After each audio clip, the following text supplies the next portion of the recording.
My dear friend, ఈరోజు దేవుడు నీతో ఒక మాట చెప్తున్నాడు. ఇదిగో నేనొక నూతన క్రియ చేయుచున్నాను. అది ఇప్పుడే జరుగును. మీరు దానిని ఆలోచింపరా? ఆ కార్యమేంటో నీకు బాగా తెలుసు కదా!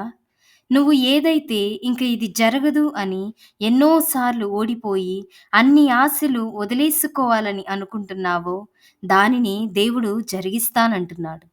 మార్గం తెలియని అరణ్యంలో త్రోవ వేస్తున్నాడు. నీటి చుక్కకి కూడా అవకాశం లేని ఎడారిలో నదులు పారజేస్తున్నాడు. ఆయన ఏమైనా చేయగలడు. ఆయనకి సాధ్యం కానిది ఏదైనా ఉందా? అయితే నీ నుండి ఒకటే కోరుకుంటున్నాడు. జరిగిపోయిన వాటిని ఆలోచించొద్దు. ప్రియనేస్తమా, గతం ఎప్పుడు బాధని, వేదన్ని, కన్నీటిని మాత్రమే మిగులుస్తుంది. నిన్ను ఆత్మీయతలో బలహీనపరుస్తుంది. విశ్వాసంతో ఆయన చూపించే మార్గంలో నడువు.